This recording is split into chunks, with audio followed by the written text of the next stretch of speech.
卓軒本身性格開朗，平時都有唔少相熟嘅男同學會一齊打機溫習，但係講到識女仔就比較怕醜，有時同女同學打招呼都會口窒窒。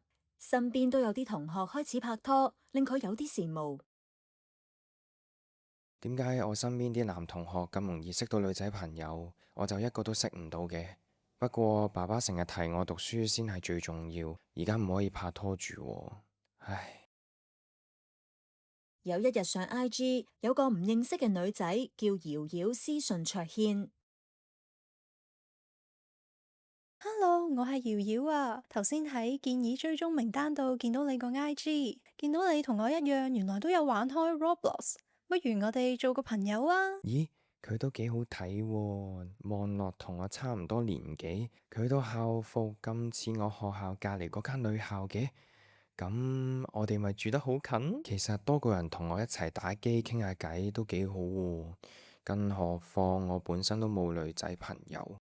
於是佢哋開始每日都隔空傾偈打機。今日啲同學笑我個頭好核突啊！乜佢哋咁衰噶？你唔使理佢哋，我 send 張相俾你睇，你快啲開心翻啦！你中唔中意先？梗係鍾意啦，見到你都開心翻晒啊！你對我真係好啊！我中意你先對你好咋？你估我對個個都係咁噶？其實我都好鍾意你㗎。好悶啊！我有啲掛住你添。我都係啊，我 send 張相俾你望下我啦。有時見唔到你，我個心真係會囉囉攣噶。不如你都 send 張相俾我睇啊，我一定唔會俾人睇噶。哇！瑤瑤張相咁性感嘅，佢都有 send 俾我睇啦，而且佢又鍾意我，應該唔會呃我啩？好啦，send 啦，send 啦。我 cap 咗你張相啦，你3日內轉數快過5000蚊俾我。如果唔係，我就將你張相貼喺你學校門口。我知你讀邊間學校噶。吓？點算啊？我今次實死啦！你冇事啊嘛？發生咗咩事啊？卓軒一五一十講晒俾媽媽聽。